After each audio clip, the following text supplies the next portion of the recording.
Today, it's a special day for the program in the sense that, as you know, the girls are on our mind, the Chibok girls. They're all, well, some of them have actually managed to escape. We hear that 3 of them have escaped, but all the others, I don't know what the figure is, 274. So people are saying for convenience, over 200 girls are still missing. But today we focus on Chibok and we'll do an extended program on it. Since the girls have escaped, you can imagine, even before they escaped, you can imagine the trauma that the girls would have been, under, as well as the parents. But the first line of trauma would have been the girls themselves, who are in a totally alien environment, don't know anything about this. Well, some people have come in because, as you know, the Chibok girls phenomena has gone all over the world. And in that context, there's an NGO called Unlikely Heroes. And if I were to try and put it in one line, Unlikely Heroes, what they do is they actually provide safe homes and restoration for victims of sex slavery worldwide. And I'm happy to have with us this morning the founder of Unlikely Heroes, Erica Greve. Good morning, Erica. Thank you so much for having me. Indeed, thank you very much for coming on. Erica Greve will be with us this morning. And staying with the ladies, I also have with us Malama. Malama, perhaps you could help me with, say the name properly. Okay, Kucheli, Balami. Malama Kucheli. Balami. Kucheli Balami. Thank you very much for coming on as well. Tell me your point of contact with the Chibok girls. Okay, I am from Southern Borno, and I run an organization called Gabasawa Women Initiative. We've been working with women and girls for over 12 years who are marginalized and fringe. And we try to integrate them into society. We give them education, empowerment program to give succor to them. We give hope to people, especially in that area. Lovely. I'm going to come back to you. Thank you very much for that. And let me introduce also a Chibok Indigene, Pastor Philip Madu, who has also been working intensely with, all concerned on this matter. And we actually have 3 girls that escaped and that have been in care and in counseling with Erica Greve's Unlikely Heroes. So they've been working. And there you see pictures of the mothers that are still expectant. We have the mothers, all the mothers here. Actually, in there also are the girls, but I'm not particularizing. This is just a general view of all the mothers that are still expecting. I think the camera will get to it, but it's a very wide scene. We got all the mothers in there. We also have the 3 girls, but as I said, we're not particularizing, as you can understand, for a reason. Okay. So that is that. Now, let me ask you first, Erica. How did you get connected with this Nigeria situation and coming to help? Yes, Kucheli from the Gabasawa Women's Organization, as well as some of the leaders from the Amalawabi Network, reached out to me because they understand that Unlikely Heroes provides culturally sensitive restoration care for child victims of sex slavery worldwide. So they invited us in so that we could spend some time with the mothers who are waiting for the return of their children, as well as to provide counseling and services for the children who escaped. As I said, 3 of those girls have been released. Well, they escaped. Yes. And I don't think we need to go into the circumstances, probably for security reasons, but they have escaped. Yes. And we have them. And you've been working with them and their mothers. That is for how true. long now? I've been here working with them for 4 days. Okay. And I can imagine that the mothers must be devastated, right? But how did you find the girls, the children, the 3 that escaped that you've been working with? What condition did you find them in? The girls are still very much in shock. It was very important for us, as soon as we were able to speak with the girls, that we made sure that they got medical care and attention. So they were seen by a doctor, they got all of their medical tests taken care of, and we made sure that we placed them into a safe environment so that we could begin to speak with them and begin to counsel them. The girls themselves are really displaying a lot of signs of shock and trauma. It will probably even take a few more weeks. What are those signs for non-professionals, the shock and trauma? Absolutely. They are withdrawn. They are still in grief. They are crying a lot. They are very sad. They are showing a lot of signs of fear and anxiety.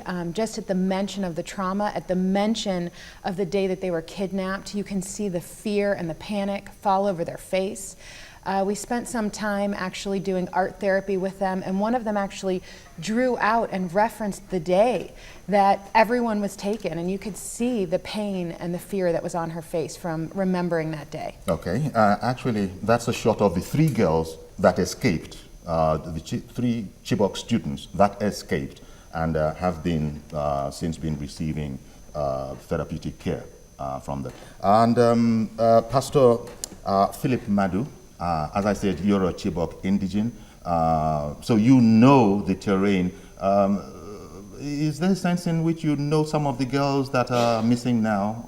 Are you familiar with them?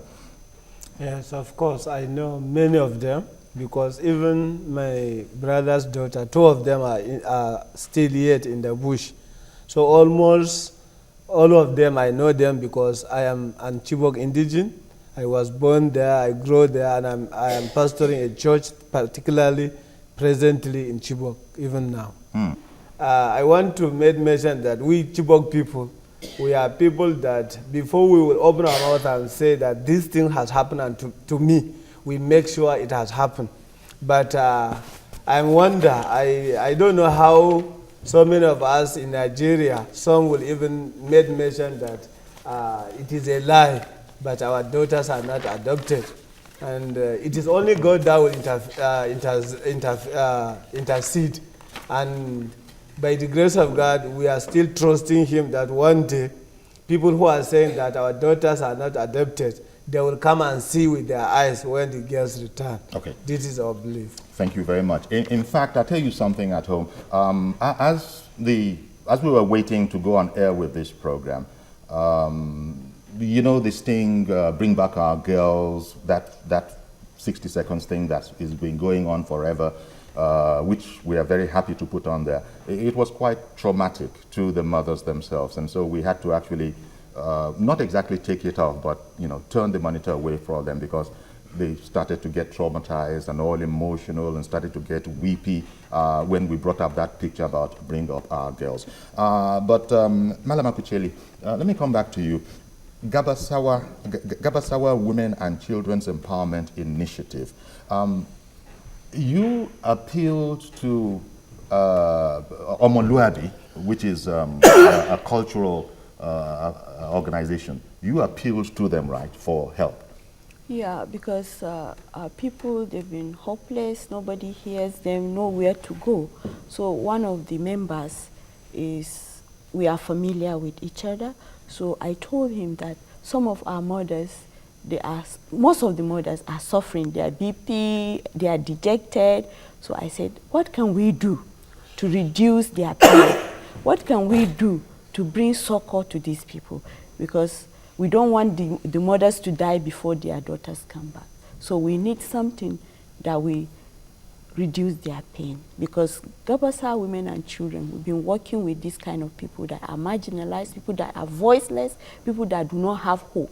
We go to mothers in rural areas and we give them succor. So we decided to, it became beyond my power. So I have to look for help. Because even me, I became traumatized. Every day I cry. When I receive calls, they would tell me, this is what is happening, this is what is happening. I became sick at a time, but I say, I can't just sit down and be crying. It will not help matter. Let me seek for help. Let me reduce the trauma of these mothers. Okay. Now, it seems to me very clear in your mind that these girls were abducted. What do you say to those mooting the ideas that perhaps they were not abducted and it's a political gimmick? It is very unfortunate that people will say this kind of a thing. If they will say that their children were not taken, what would they benefit in saying that? You need to see these mothers. They don't eat food. They cry every day. They weep every day. You understand? So why can a mother, among them you see, they have 2 of their daughters in so how can a mother lie? I'm going to come back to you. Could I come back to you and ask a delicate question, Erica? Everybody, all Nigerians feel like the fathers of these girls and the mothers of these girls. These girls escaped. Are they intact? Were they violated? Have they been violated? Well, I think if you just think of the actual moment that they were stolen from home, that they have been stolen from their parents, their mothers, their fathers, their families, they have been ripped from their communities, their friends, their ability to go to school. That is one of the most traumatic things that could ever happen in the life of any child or even any adult, that they have been ripped from the very place where they want to be. So these girls were abducted, and the pain of that and the fear from that situation is clear and evident on their faces. And just like that with the mothers, from the minute I saw them, you could see their grief on their faces. They cried and they cried.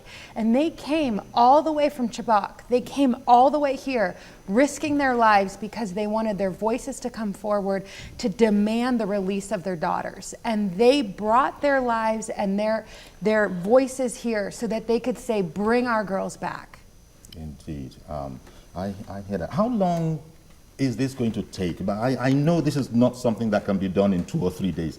I don't know how long you're going to be able to stay for because your organization is worldwide. There might be other areas requiring attention. But with this kind of a scenario, how long does it take for traumatized girls like this to get to the edge of normalcy and then begin to able to carry on with their own lives? Well, that's going to depend, first of all, on how long the girls were actually taken and gone for. For every second and for every moment that those girls continue to stay abducted, they continue to stay terrorized, and they will need more trauma care afterwards. So the first thing that we have to address is the fact that the longer that they're gone, the more trauma that those girls are going to endure. And I cannot just say that for this one it will take a shorter period of time or another one a longer, but what I can say is that we're committed to the restoration process. We're mobilizing experts. We're working together with people here on the ground, with the Gabasawa Women's Organization, with the Amalawabi Network. We're working with local trauma experts, and we're developing a team that's helping to provide the services that these mothers and these girls need to process their grief. And now, Unlikely Heroes, that's the name of your NGO. Yes. And I guess there's a sense in which one can see where the name comes from without spending time on it. What other areas of the world, trauma-wise, do you have experience in? We're in the Philippines, we're in Thailand, we're in Mexico, and one of the things that we've really found is that when children are taken into sex slavery, that their experiences are very similar despite culture. But we work very hard to produce a culturally sound program and to take into account the local nuances of that culture and to provide services that are going to help those girls recover and be reintegrated into their local communities as soon as possible so that they can be returned to their fathers and they can be returned to their mothers and they can be returned to their community so that they can live a transformed life. Pastor Philip, actually, Pastor Philip is going to translate for us when we bring on the mothers themselves, because not all of them speak English. There are those who speak English, but Pastor Philip will be helping out in that regard. Now, Pastor Philip, how about the whole idea that we've heard that this Bring Back Our Girls slogan, activism, campaign that's going on around the world, and in particular in Nigeria, that it's Chibok itself, there's no action going on there? So it's not that the Chibok people are not acting on it. The problem is that as far as where we have came from, people who have they don't have people ahead of them that can guide them. And even if we cry, you know, there's nobody, whatsoever we say in Chibok, it's not the real thing that will be carried to the people concerned about what has happened. Sometimes there was a day when we want to have a rally, and somehow you will see that many people are afraid, because when you go to the village, you will see that the exposure and the life that they are living there, it cannot be, you know, compared with those that are in city. We cry almost every day if you go to Chibok, particularly if you were able to go to Chibok today, you will see how concerned the Chibok people are. Some are not going to the farm. Almost all of us are farmers, but they will not go to the farm. Some cannot even eat. Even if they are cooked, they will not eat. And the only thing is that we don't have a way. That's typical. That's typical of an African mother. In fact, I think of mothers all around the world. They themselves need counseling. They themselves need help. You just said they've lost their appetite and completely. And so. Yeah, they have lost their appetite, and as they are, since we began to work with them, they always tell me that sometimes they will even cook food, but they were not able to eat, because whenever they remember their daughters in the bush, they couldn't eat. And some now, even you can see that almost all of them have high blood pressure because of this case.